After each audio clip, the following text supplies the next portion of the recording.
Are you safe? Another mass shooting in America. Gun violence is a plague on this country. But what is causing it? Is it access to firearms, mental illness, social inequality, or is there something more sinister at play?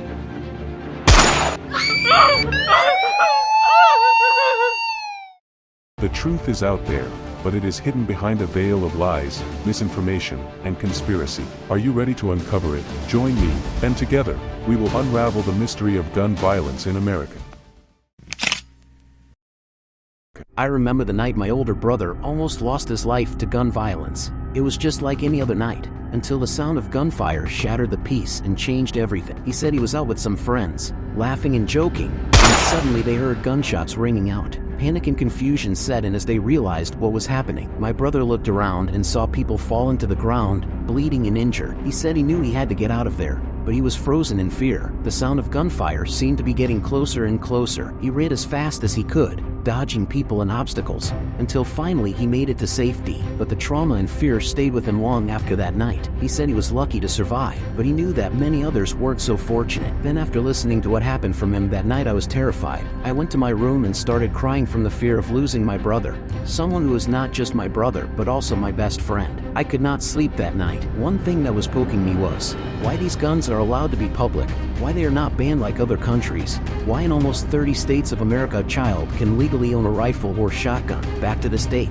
there are more guns than people in the United States. Yes, you heard that right. Also, did you know that every day, over 300 people in the USA are shot, and more than 100 of them died from gun violence? This is a serious issue that affects us all, and we need to talk about it. In this video, we'll be exploring the causes of gun violence in the USA, the impact it has on our communities, and what we can do to stay safe. So, buckle up and let's get started.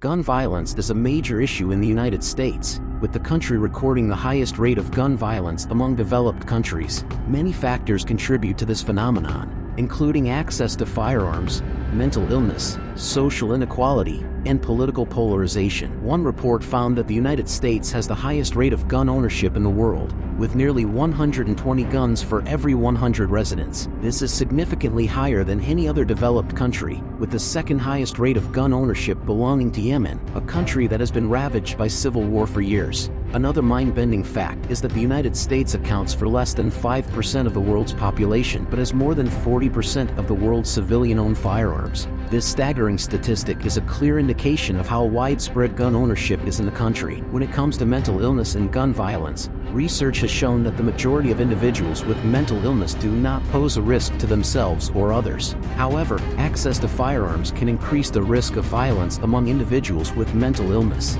In fact, one study found that individuals with a history of mental illness were responsible for more than half of all mass shootings in the United States between 1982 and 2018. Social inequality is also a significant contributing factor to gun violence in the United States. In areas with high levels of poverty and discrimination, violence is more prevalent, and the presence of firearms can exacerbate this problem. One report found that children and adolescents living in areas with high levels of poverty and violence were more likely to experience gun violence than those living in areas with lower levels of poverty and violence. Finally, political polarization is a major hurdle when it comes to addressing gun violence in the United States. The issue of gun control is highly politicized, with the two major political parties taking opposing positions on the issue. This has led to a stalemate when it comes to passing legislation that would reduce the number of firearms in circulation and make it harder for individuals to access guns. These are one of the major issues that cause gun violence, but do you know why guns and weapons are not illegal in the USA, and what is stopping the government of the United States to ban arms and weapons?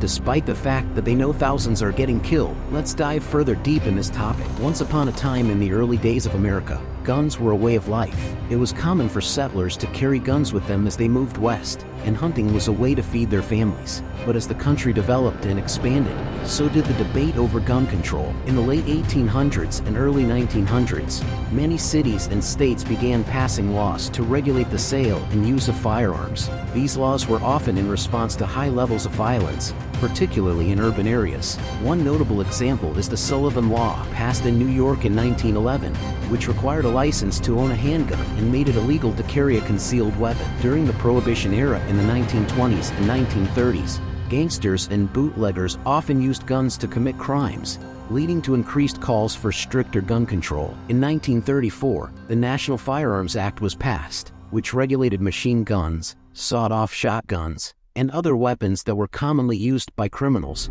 The debate over gun control continued throughout the 20th century, with both sides arguing passionately for their positions. In 1968, the Gun Control Act was passed in response to the assassinations of Martin Luther King Jr. and Robert Kennedy. The act required background checks for firearms purchases and banned the sale of guns to certain groups, such as felons and the mentally ill. In the 1990s, the country saw a rise in mass shootings, including the Columbine High School massacre in 1999. This led to the passage of the Brady Bill in 1993, which mandated background checks for all gun sales and established a waiting period for purchasing handguns. In 1994, the assault weapons ban was also passed, which banned the sale of certain types of semi-automatic weapons. However, the assault weapons ban expired in 2004, and efforts to renew it have been largely unsuccessful. That's why, due to poor policies and administration of the government, mass shootings are increasing day by day. Gun violence doesn't just affect individuals and families,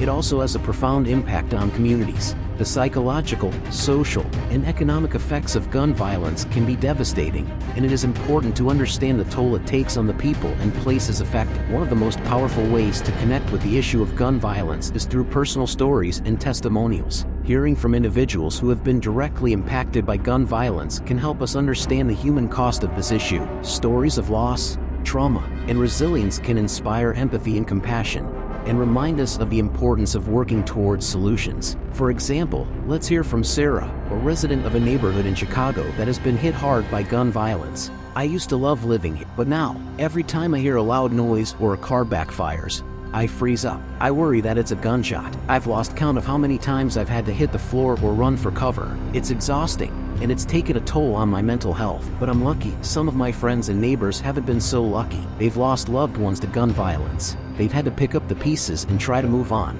But it's not easy. It feels like the violence is always lurking, just around the corner." Before exploring the topic on how you can protect yourself and your loved ones, imagine for a moment that you're in a situation where you hear a loud noise or a car backfire, and you freeze up. You're not sure if it's a gunshot or not, but the fear is there. This is the reality for many people living in communities affected by gun violence. But you can make a difference. By liking and sharing this video, you're helping to spread awareness and show support for a safer future. Your actions can help make a change and prevent another tragedy. And by subscribing to our channel, you'll stay up to date on the latest information and join a community of like-minded individuals who are passionate about creating safer communities. Now let's continue. Sarah's story is just one example of the many people whose lives have been impacted by gun violence. It's important to stay safe in the face of gun violence, but it doesn't have to be all doom and gloom. In fact, there are some practical tips and advice that can actually be quite fun and playful. So let's dive in. First and foremost, it's important to avoid dangerous areas. This may seem like common sense,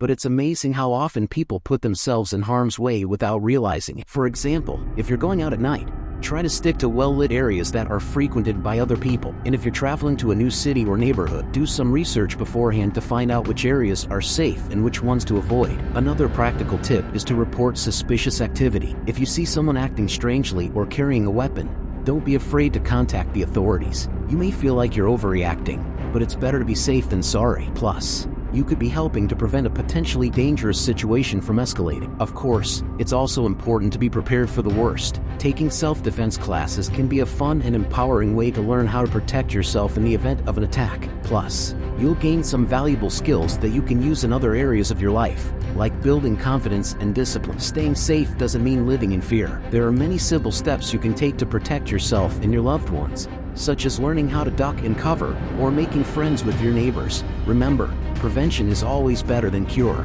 but we can't just sit back and wait for things to change. We need to take action, spread awareness, and work together to make our communities safer. So, if you found this information helpful, please consider liking and sharing this video. By doing so, you'll be helping to spread awareness about gun violence and its impact on communities. And don't forget to subscribe to our channel to stay up to date on the latest news and information.